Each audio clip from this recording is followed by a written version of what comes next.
Podium Podcast. Lo mejor está por escuchar.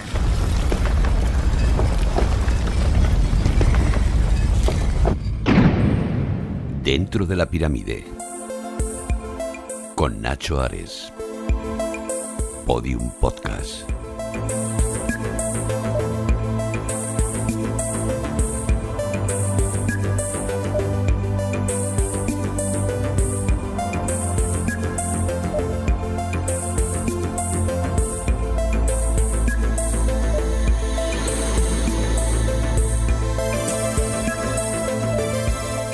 Bienvenidos a Dentro de la Pirámide. Abrimos la puerta de nuestro gigantesco monumento para colocar un bloque más en esa estructura gigantesca, enorme. Cada uno de vosotros, cada una de vuestras suscripciones a nuestro podcast, aquí en Podium Podcast, supone eso, un bloque para seguir haciendo más grande, programa a programa, episodio a episodio, nuestra pirámide y sobre todo nuestra pasión por el Antiguo Egipto.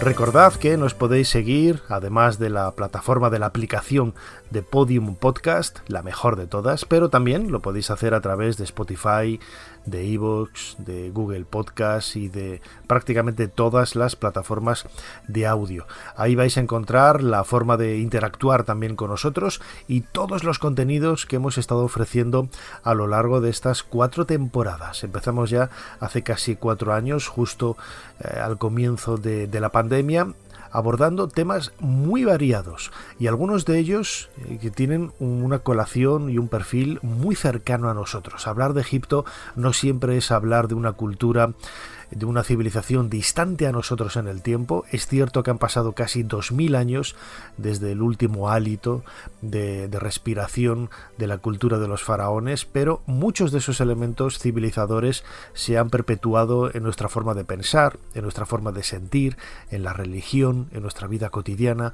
a través de las culturas que bebieron también de esas fuentes egipcias para transmitir y crecer ellos mismos como nuevas sociedades y sobre todo para devenir en lo que en definitiva el ser humano ha conseguido en estos 2 últimos milenios.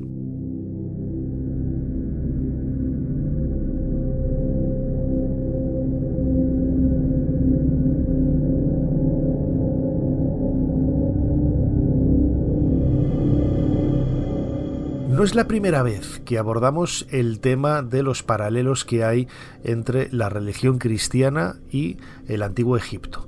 Lo hemos comentado muchas veces. En este programa de hoy, por ejemplo, el cristianismo faraónico, podríamos pensar que ya había cristianos en la época de los faraones, pero no es así. El cristianismo nace, como todos sabemos, a partir de una figura, un judío, Jesús, a partir sobre todo de sus seguidores en el siglo II.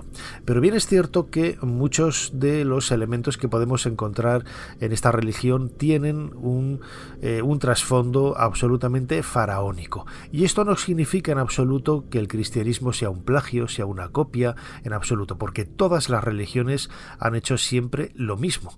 Los antiguos egipcios no creo que inventaran el culto al sol. Infinidad de civilizaciones y de culturas anteriores a ellos, incluso ya en la prehistoria, orientaban esos monumentos de una manera muy perfecta y precisa hacia el sol y hacia momentos importantes del astro rey a lo largo del año.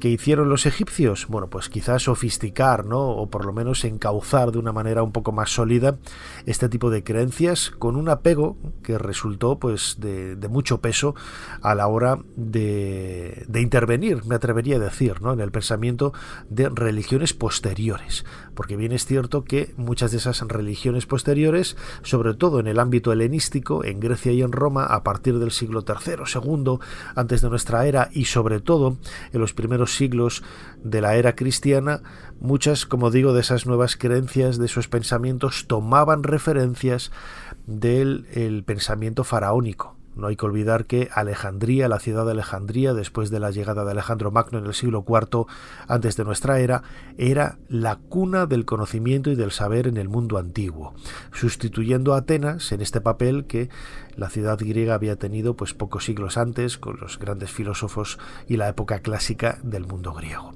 Sin embargo, para nosotros que hemos crecido en una sociedad de ambiente cristiano en Occidente, hay un momento en la historia de la Biblia, especialmente vamos a centrarnos en el Nuevo Testamento, en concreto en el Evangelio de Mateo, en donde se nos habla en un par de frases de un detalle bastante crucial. Es ese viaje que hizo supuestamente la Sagrada Familia desde Tierra Santa hasta Egipto, huyendo de Herodes. En una dramatización que yo escribí para Ser Historia hace unos años, contábamos de una forma quizás más literal, mejor dicho, más histórica, y dejando un poco de lado esa tradición bíblica del nacimiento de Jesús en Belén. Seguramente nació en Nazaret. Lo de Belén es una adscripción quizás para dar por buena la profecía que antaño decía que el Mesías iba a nacer en esta ciudad, pero lo importante es el hecho, ¿no?, que se cuenta en el Nuevo Testamento, en el Evangelio de Mateo, de ese viaje espectacular en definitiva, porque de él va a nacer gran parte de nuestra propia tradición. José no sabía qué pensar. La situación le superaba. ¿Cómo podía entender que unos magos venidos de un lejano país trajeran a su casa aquellos ricos presentes? Con su trabajo de carpintero tenían más que suficiente como para vivir de forma acomodada. Pensó que lo mejor sería compartirlo con los más necesitados. Pero al poco de marchar la comitiva de magos y pastores, llegaron las primeras malas noticias. José, María, llegan terribles noticias del palacio de Jerusalén. Jacobo, el hijo del cestero, me ha contado que Herodes ha conocido la noticia del nacimiento del nuevo Mesías. Teme que se creen turbas en su contra. Los celos y las envidias vuelven a triunfar en la tierra de Judá. Debemos andar con cuidado. Peor que eso, José. ¿Qué quieres decir, Ruth? Explícate. Esta mañana ha llegado la terrible noticia de que Herodes ha decidido ir registrando casa por casa en busca de los recién nacidos. Sus soldados se llevan a todos los menores de 2 años y son aniquilados junto a una de las puertas de la ciudad. Eso es terrible. Ese Herodes es un loco. ¿Qué vamos a hacer con Jesús? No queda otra opción que huir. ¿Pero estás segura de lo que dices? Totalmente. Los soldados y las autoridades de Roma no ponen ningún tipo de objeción a las locuras de Herodes. José, ¿qué sucede? ¿Por qué estás callado? Mi sueño tenía razón. ¿De qué sueño hablas? Hace 2 días soñé con un extraño personaje. Era un joven afable, de aspecto bondadoso. Me anunció lo que ahora está sucediendo. ¿Por qué no me lo dijiste? No le di más importancia. Creí que era una simple pesadilla. Debemos huir cuanto antes. Al caer la noche saldremos hacia Egipto. No tenemos otra solución. Mi hermano conoce a los guardas de la puerta meridional de Nazaret. Es la más cercana a nuestra casa. Nos dejarán abandonar la ciudad sin problemas.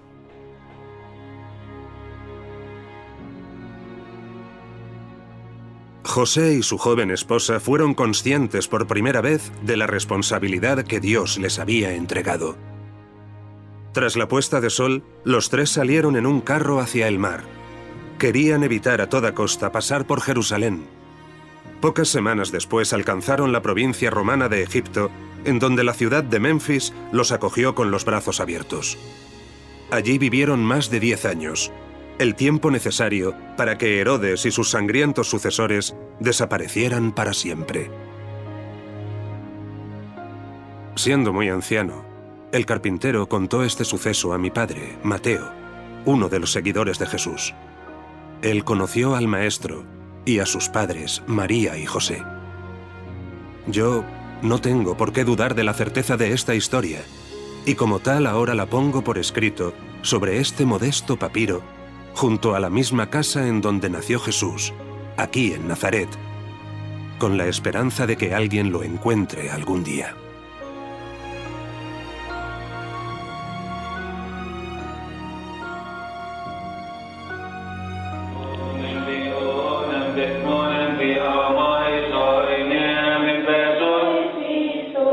Jesús,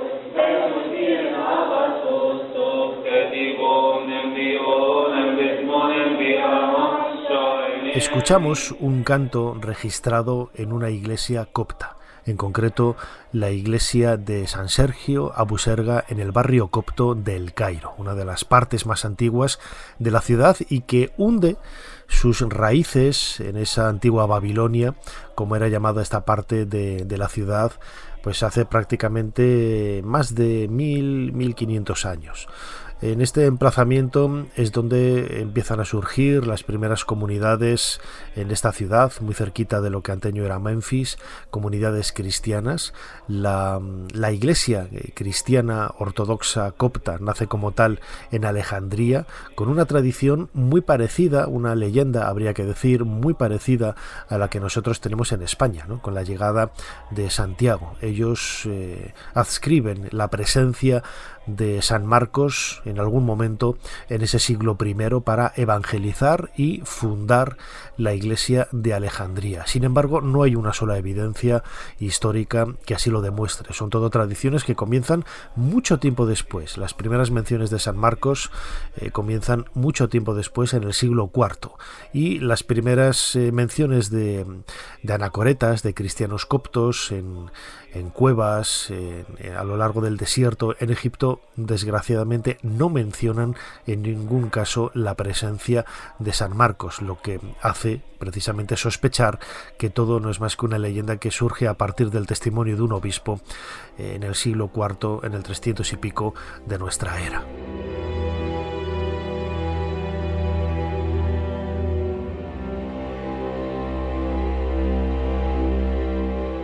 Dentro de la pirámide, con Nacho Ares, en Podium Podcast.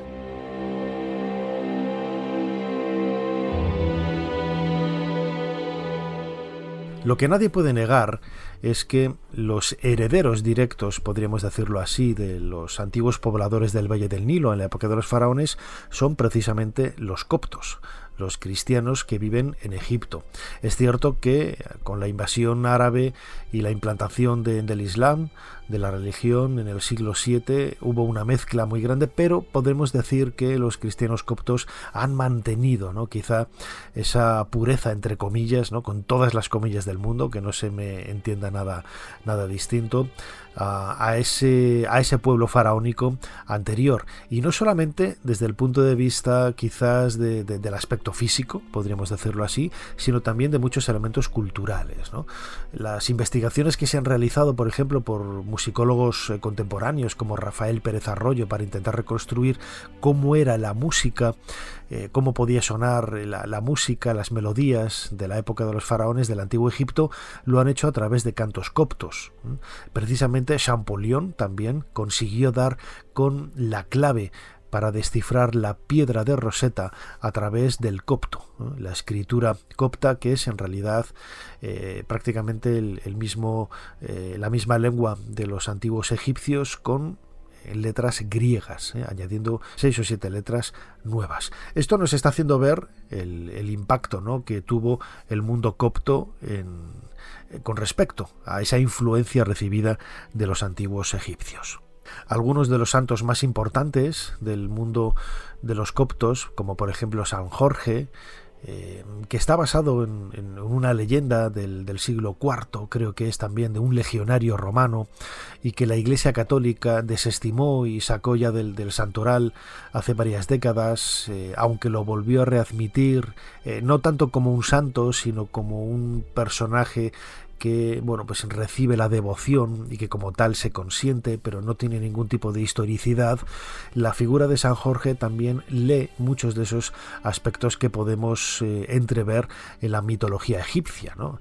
El propio nombre, Jorge, seguramente derive de Horus, y esa lucha que tiene San Jorge con el dragón es seguramente un reflejo de esa lucha que tuvo Horus con su tío Set, que en ocasiones es representado en forma de cocodrilo, en forma de hipopótamo, en forma de una bestia, en definitiva, a la que alancea, ¿no? Es la misma iconografía, el mismo icono que podemos ver en la figura de San Jorge. Es más, en el Museo del Louvre, por ejemplo, en París, hay una representación medieval de San Jorge en donde San Jorge tiene una cabeza de halcón. lo que ya, bueno, pues en blanco y en botella lo asemeja y lo vincula de una forma muy directa a esta tradición de los antiguos faraones. Todo parece indicar que la presencia de Jesús en Egipto, como comentábamos en otro podcast en la primera temporada, pues está más sumergida en el mundo de la leyenda, del mito, que en la realidad histórica. Es cierto que los coptos incluso en la actualidad tienen una ruta increíble desde la entrada en el Sinaí, llegando hasta Memphis, bajando hasta el Egipto Medio, hasta la ciudad de Asiut, que es la más meridional que dicen visitó la Sagrada Familia. Realmente no hay ni un solo documento histórico, ni una sola referencia que así lo demuestre. Incluso, por ejemplo, en la iglesia de San Sergio, que antes escuchábamos ese canto registrado, grabado allí, hoy podemos visitar la cripta subterránea, hasta hace pocos años siempre cubierta de agua, donde dicen que descansó la Sagrada Familia. Bueno, pues esa cripta es del siglo VIII. Entonces hay muchos siglos de diferencia y esta tradición, como digo, no puede sustentarse de ninguna manera. Se ha querido ver, sí que es cierto, ¿no?, muchos elementos de la biografía de Jesús e intentar buscar esos paralelos con el mundo faraónico, con algunas divinidades, en concreto con Horus o sobre todo con Osiris, su padre. Esas referencias que hemos comentado en otras ocasiones de que ambos fueron traicionados, ¿no?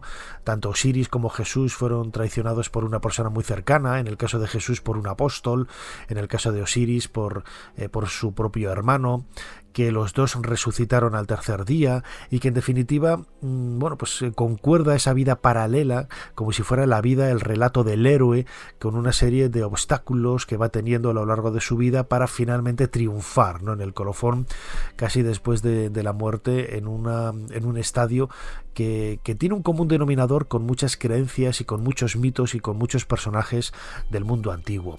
Hemos preguntado a Antonio Piñero, precisamente yo creo que uno de los máximos expertos con que contamos en nuestro país y uno de los grandes expertos internacionales sobre los orígenes del cristianismo y el cristianismo primitivo, cuál es su opinión, ¿no?, sobre estos paralelos que se han querido ver entre Jesús de Nazaret y las divinidades del panteón egipcio. Él no está de acuerdo y nos propone otra propuesta más helenística, más del mundo grecorromano, que es la figura del dios Hércules. Algunos estudiosos o aficionados a la investigación sobre la vida de Jesús han supuesto que la idea de Jesús como héroe, semidivino al menos, proviene de una influencia de las creencias egipcias.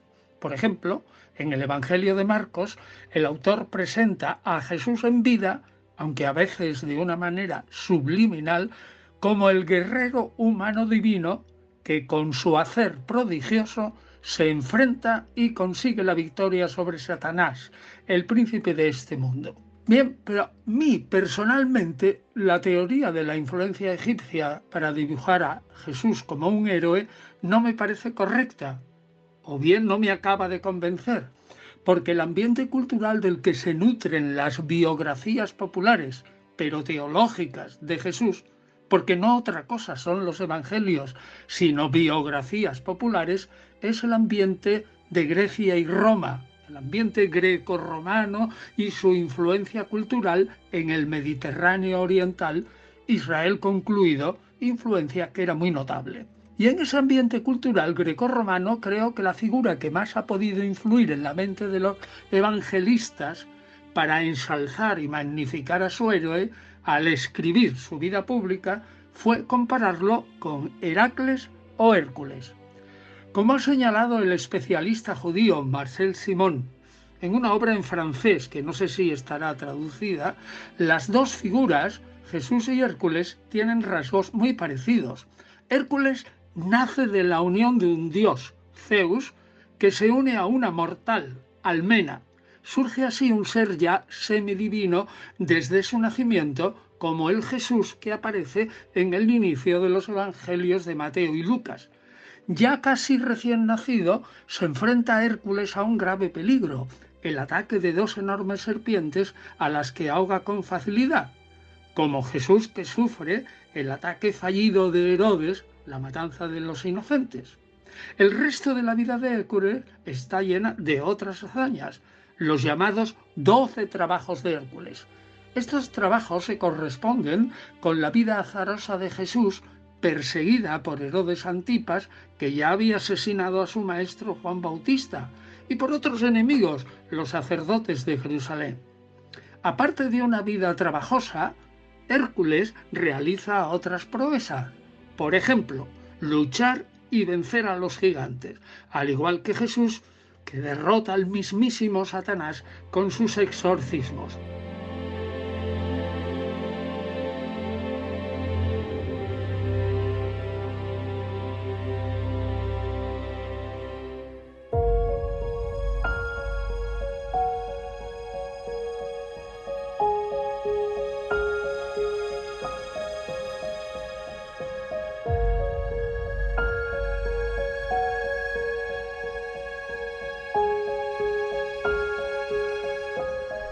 A pesar de todo, nadie puede negar la influencia. Hay algunos aspectos, algunos elementos yo creo que son absolutamente prístinos, que nos ayudan a ver, ¿no? Porque que hay una influencia muy clara en algunos puntos que podríamos decir incluso que se tergiversaron o se reinterpretaron de una manera bastante singular, ¿no? Por ejemplo, uno de los, para mí, más sorprendentes es la figura de San Cristóbal. San Cristóbal, según la tradición, era un gigante de una tribu de cinocéfalos, es decir, tenían cabeza de perro, y lo solemos ver, lo solemos encontrar representado llevando en los hombros al niño Jesús, ayudándole a cruzar esas aguas del más allá, del mundo funerario, del mundo de la muerte. Bueno, pues esta idea del cinocéfalo, del perro que ayuda a cruzar las aguas del más allá, es para mí algo muy evidente, ¿no? La figura de Lupu-Aut, el perro, el dios chacal egipcio que abría el camino a los antiguos egipcios para desarrollar, ¿no?, ese inicio del viaje por el mundo del más allá. Y además, bueno, pues parece que hay una superposición de divinidades o de ideas o de arquetipos, me atreveré a decir, ¿no? Porque desde el punto de vista estético, esa representación de San Cristóbal con el niño Jesús sobre los hombros es sin lugar a dudas una copia de la diosa Menqueret, una diosa egipcia que precisamente llevaba al difunto sobre la cabeza y le ayudaba a cruzar las aguas del mundo del más allá. Es decir, hay muchos elementos en común, ¿no?,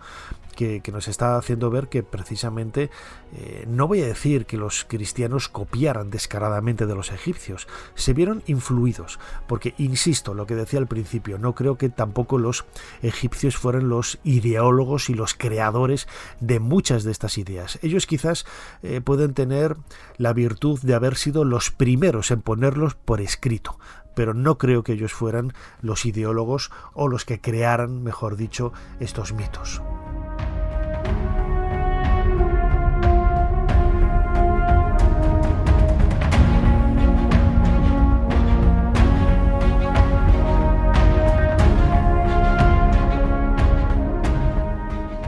Desde el punto de vista del culto solar, por ejemplo, la orientación de las iglesias con la cabecera mirando hacia el este es, yo creo que muy evidente, ¿no?, vincularlo a esos cultos prehistóricos del sol.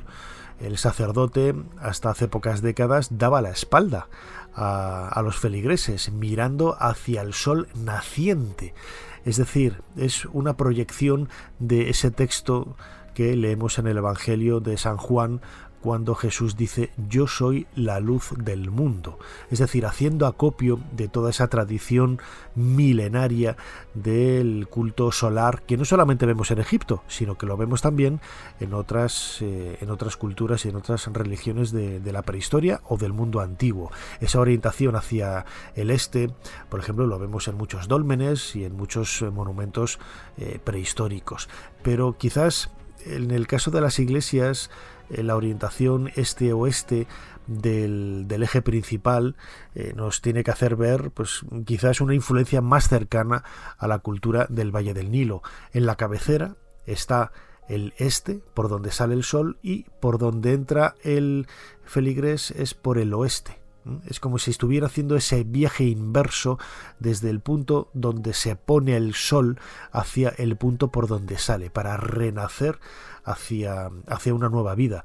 No es casual tampoco que, por ejemplo, en las muchas catedrales románicas o góticas encontremos precisamente en esa fachada occidental la escena del juicio y el pesaje del alma, que es también una transcripción casi directa de ese pasaje 125 del Libro de los Muertos, en donde el difunto es recibido en el salón del reino de Osiris y su corazón es pesado para comprobar si está cargado o no de pecados y puede continuar ese viaje hacia el más allá.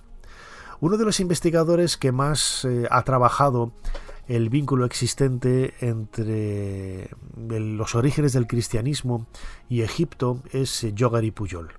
Yogari Pujol y su esposa Claude Brigitte, dos personas fantásticas desde el punto de vista humano. Yo tuve la oportunidad de conocerlos hace pocos meses en Zaragoza, en un congreso internacional o cultura organizado por mi buen amigo Javier Sierra, y la verdad es que yo había leído el libro de Claude Brigitte, en donde buscaba todos esos paralelos, ¿no? De Jesús 3000 años antes de Cristo, es el título del libro, ¿no? Un título maravilloso para ver todos esos paralelos que hay entre el cristianismo y el mundo faraónico. Yogari Pujol tiene una teoría bastante sugerente que dice que el cristianismo es una copia del culto a Serapis, al culto egipcio, al dios Serapis, que tiene una proliferación y un empaque especial, sobre todo a partir del siglo IV, III antes de Cristo. La mayor parte de los enterramientos de Serapis que hoy conservamos en el Serapeum de Saqqara pertenecen a esta época, y no deja de ser curioso. Vamos a escucharle en un fragmento a Yogari Pujol, teólogo, doctor, investigador, yo creo que uno de los mejores y más singulares que hay, ¿no?, por las propuestas que hace para intentar explicar los orígenes del cristianismo, en un fragmento, como digo, de esa conferencia que dio en Zaragoza en el Congreso Internacional de Ocultura de Javier Sierra, hablando de esos paralelos que hay entre documentos egipcios y el cristianismo. Hay otro cuento que es el cuento de Sembe I. El cuento de Sembe I, pues entonces, ¿qué ocurre aquí con ese cuento que es también en la misma línea del otro, complementario? ¿Qué ocurre? Pues eso, aquí que habla, es el poder del libro de la vida, es el libro de Tod. Y el libro y el Evangelio, pues habla también de eso, del poder, o sea, el poder de Jesús. Y fíjense bien que el buen samaritano, eso que nosotros leemos en Lucas 10, va siguiendo el mismo esquema. Taneferká es el protagonista es el hijo del faraón. ¿Qué es lo que quiere? El hijo del faraón lo que quiere es tener el libro mágico de Tod. Cuando los dioses se fueron, Tod dejó el libro mágico. El libro estaba, ¿dónde? En el Nilo, dentro de 6 cofres. En el Apocalipsis habla de los 7 sellos, copiado exactamente. Pero en fin, muy bien. Entonces el cuento ese de Sembe I es la historia de ese faraón, de hijo del faraón. Y entonces, pues, ¿qué le ocurrió? Él se fue con la familia y cuando él pudo obtener en el Nilo el libro mágico, evidentemente que tuvo la ira del dios y su mujer se murió inmediatamente, su hijo y su mujer y luego él. Y entonces esto es precisamente lo que leemos fíjense bien, un hombre bajaba de Jerusalén a Jericó, allí es de Coptos a Menfis, herido de muerte, y un sacerdote y unos levitas pasaron de largo. ¿Por qué pasaron de largo en el cuento egipcio? Porque evidentemente que como traía consigo, se había quedado en el barco del rey, en el barco del faraón, era el hijo, pues entonces quedó fulminado, pero con el libro, y quedó en el áncora. y entonces bajaba hacia Memphis. Muy bien, pues entonces, cuando llegó cerca del faraón, los sacerdotes, el faraón, buen hombre, dijo, cogedlo. No le toquéis, porque está con el libro sagrado. Y ha habido 2 muertes, 3, o sea, ha habido ya la muerte del hijo, la muerte de la madre, la muerte de él. Y los sacerdotes egipcios dijeron, no toquéis, no hay que tocarlo. Y aquí, precisamente en el buen samaritano, exactamente igual, pues pasaron de largo.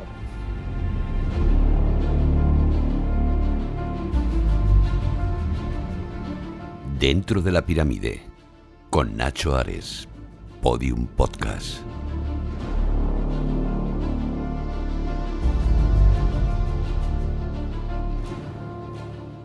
La historia de Sedne, en sus 2 vertientes, tiene 2 papiros, los 2 se conservan en el Museo Británico de Londres, es absolutamente increíble.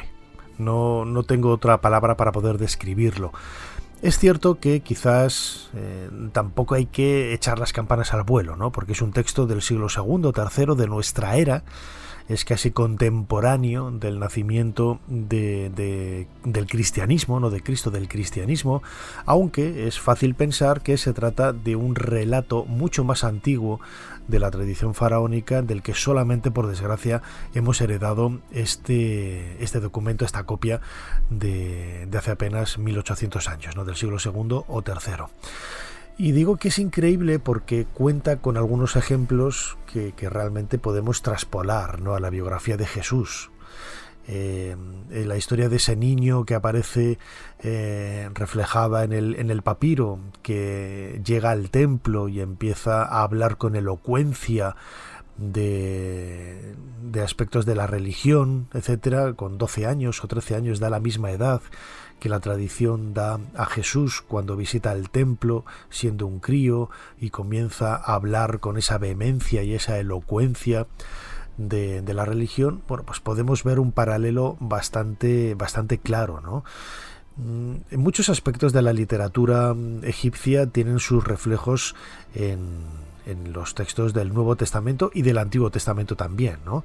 En el caso, por ejemplo, de las máximas de Ptahhotep, podemos ver muchas de ellas. Las máximas de Ptahhotep son prácticamente del reino antiguo, estamos hacia el 2300, 2400 antes de nuestra era.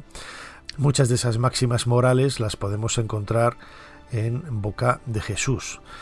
Bueno, pues ¿qué es una influencia? Desde luego, que todo se puede explicar, todo el nacimiento del cristianismo se puede explicar con textos egipcios. Yo tampoco lo creo así, ¿no? Porque hay que pensar que a veces nos olvidamos, no solamente eso que comentaba antes, de que los egipcios, bueno, que tienen la virtud de ser los primeros que lo pusieron por escrito, pero no sabemos quién lo pudo haber ideado o creado anteriormente.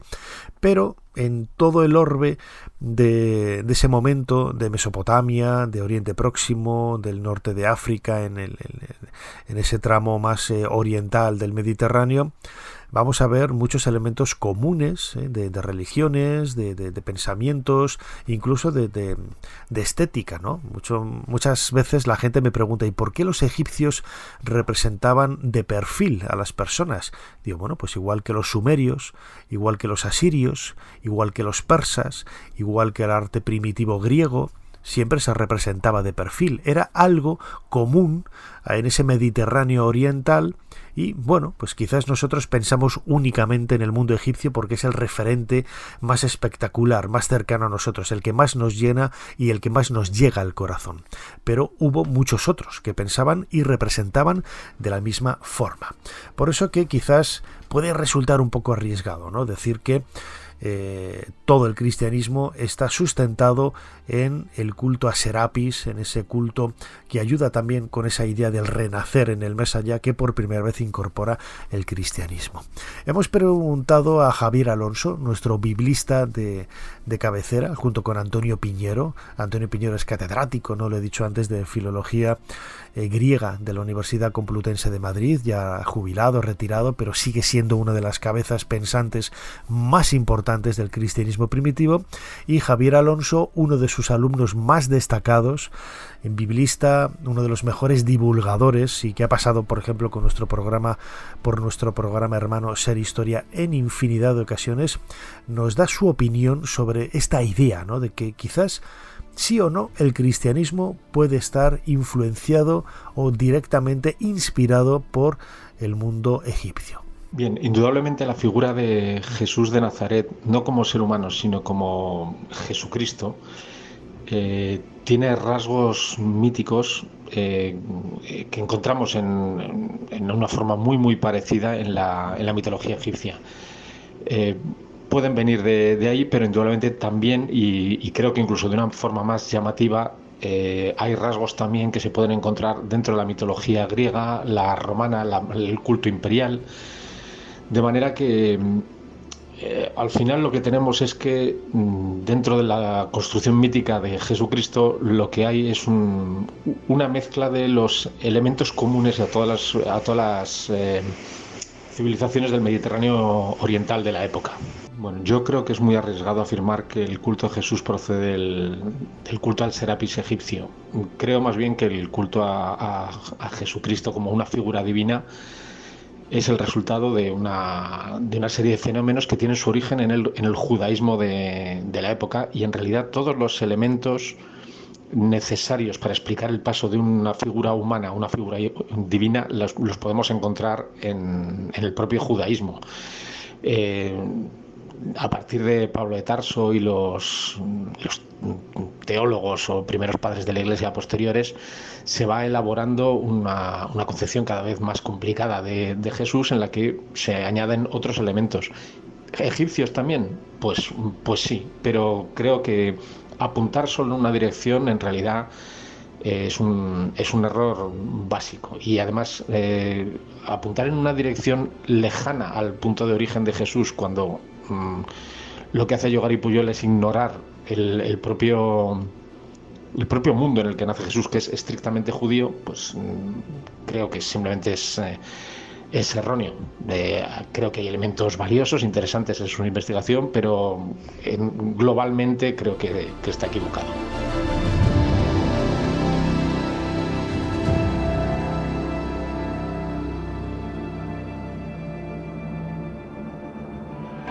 وكان لظهور طيف السيدة العذراء فوق قباب كنيستها بالزيتون أثر كبير في قلوب الناس. وها نحن نستمع إلى نيافة الأنبا إغريغوريوس المتحدث الرسمي باسم قداسة البابا كيرلس السادس يعلق على هذه الظاهرة.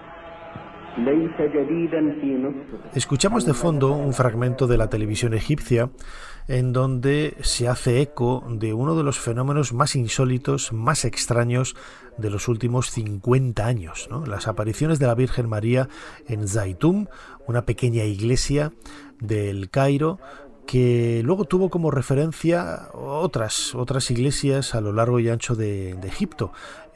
Yo tengo constatadas apariciones en otros lugares del Cairo, como el barrio de Imbaba, las últimas prácticamente en 2009, en Asiut también, en Edfu, en varios lugares, ¿no? Desde Egipto hay una tradición muy fuerte de la aparición de la Virgen María.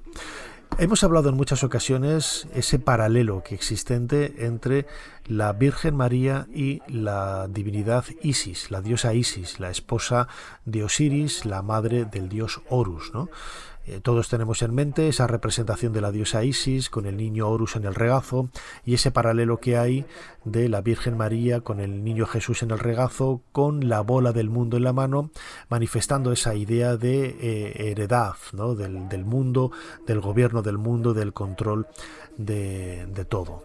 Bueno, pues el paralelo yo creo que es muy grande, ¿no? El arquetipo es muy grande, pero me gustaría ir un poco más allá. Las apariciones de Zaytum comenzaron en el año 1968.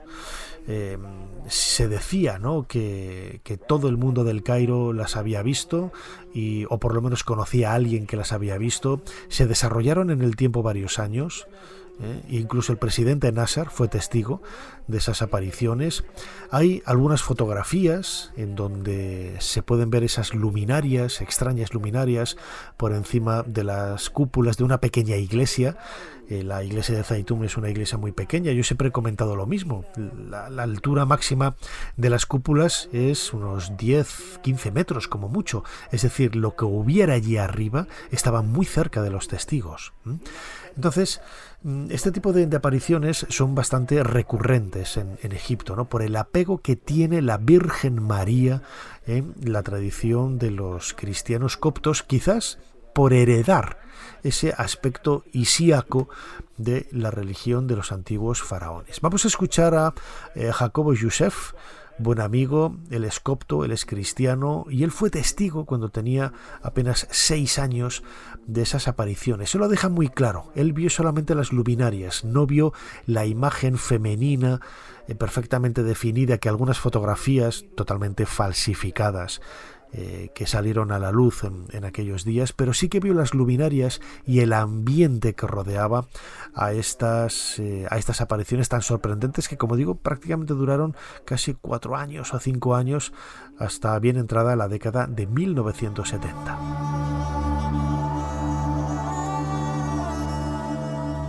Bueno, en el 1968 yo tuve 6 años. Yo me acuerdo que mi madre tenía una enfermedad en la pierna, casi que no podía andar. Y luego nos han dicho que la Virgen aparece en el Zaytún. Y como yo vivía en el Fayum, que es un oasis cerca del Cairo, pues mi padre contrató un carro y hemos venido, un coche, y hemos venido al Cairo. Y según lo me acuerdo que mucha gente estaba gritando la Virgen, pero yo realmente todo lo que he visto ha sido cruces de luces y palomas de luces. Pero la Virgen, como sale en las fotografías, no la he visto. Pero sí, he visto muchas palomas de luces y la cruz. Mira, el ambiente, la Virgen no salía de día, o nos han dicho así, aunque algunos musulmanes testigos dicen que la han visto por el día. Pero yo por la noche, según lo me acuerdo, que había muchísima gente en ese tiempo, muchísima gente de todas las nacionalidades, porque yo me acuerdo que una que hablaba raro porque yo no sabía idiomas, entonces me decía, toma, y me dio un mango porque ha sido en este tiempo, abril, y me sorprendió que en Egipto no hay mango en abril. Y resulta que es una extranjera que estaba al lado esperando hasta que aparece la Virgen, y las litanias y los himnos y todo el mundo estaba cantando canto religioso. Había muchísima gente y la mayoría vienen para ver, y más curiosidad que necesidad, pero mi madre ha venido por necesidad. Y no sé qué es milagro o casualidad que se ha vuelto y podía andar sin bastón.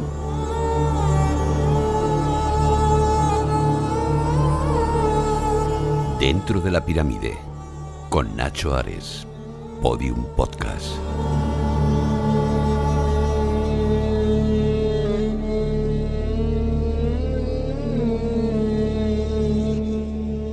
Muchos os estaréis preguntando qué tiene que ver las apariciones de la Virgen María en diferentes lugares de Egipto con la tradición faraónica, o ese elemento del cristianismo faraónico, ¿no?, que da un poco de título a este podcast de Dentro de la Pirámide, y más allá, ¿no?, de la figura, de la iconografía tradicional de la Virgen María, tan parecida a la de la diosa Isis. Bueno, pues hay algunos aspectos que para mí pueden resultar hasta conmovedores, ¿no? Porque la proyección del arquetipo, de la idea de la Virgen María y su relación no solamente con Isis, sino con otras divinidades egipcias, porque en definitiva Isis, en la época en la que nace el cristianismo, aglutina infinidad de otras divinidades como la diosa Nut, la diosa Hathor, la diosa Bastet, diosas madre protectoras que están dando alimento, están protegiendo y están cuidando, ¿no?,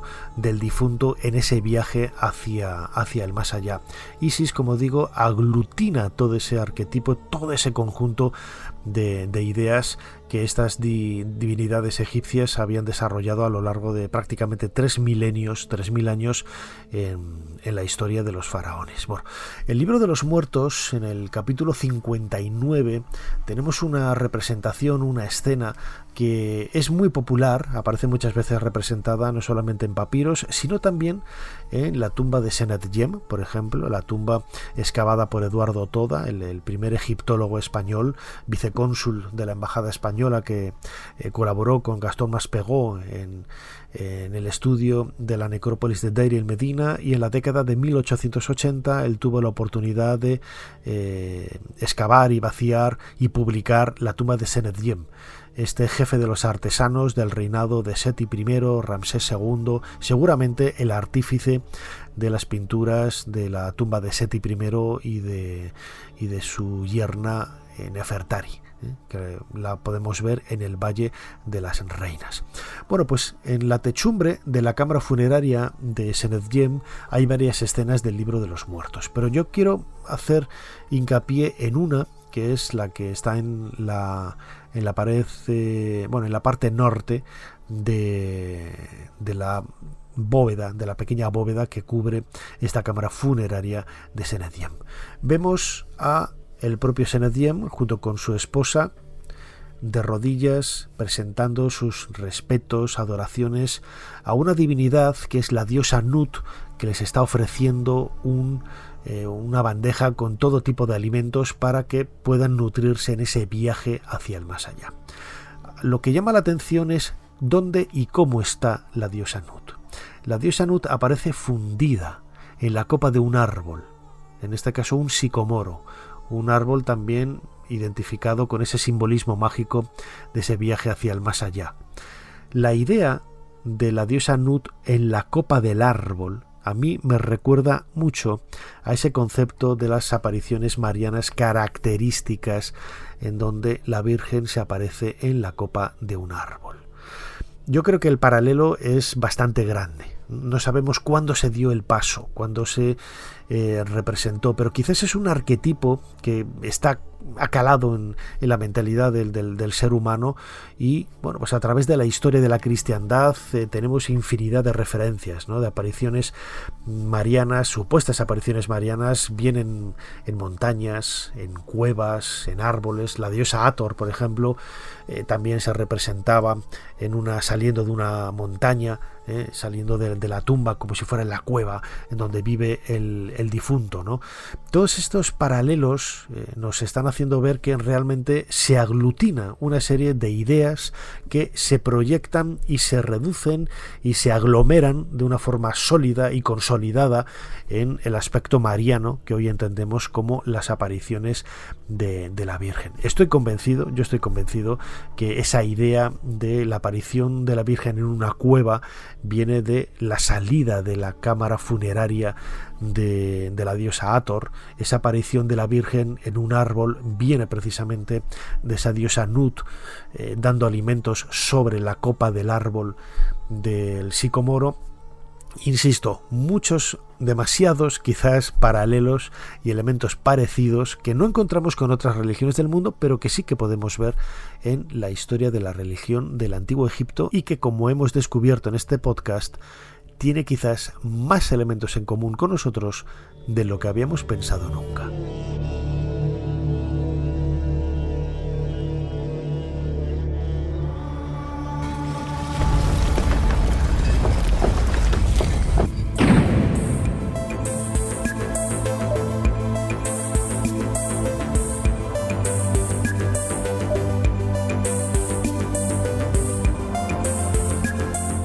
Cerramos la puerta de este nuevo podcast de Dentro de la Pirámide. Hemos colocado un nuevo bloque en esta pirámide gigantesca Cada uno de vosotros en vuestra suscripción es un nuevo bloque también. Recordad que tenemos un canal de YouTube hermano dentro de la pirámide, en donde vais a poder ver en imágenes muchos de los temas que he tratado en este nuevo podcast dedicado a esos orígenes del cristianismo con elementos paralelos, similares, cuando no iguales, a la religión egipcia. Como siempre, muchísimas gracias a todos por estar ahí. Nos seguimos escuchando aquí en Dentro de la Pirámide en Podium Podcast y nos despedimos hasta el próximo programa. Hasta pronto.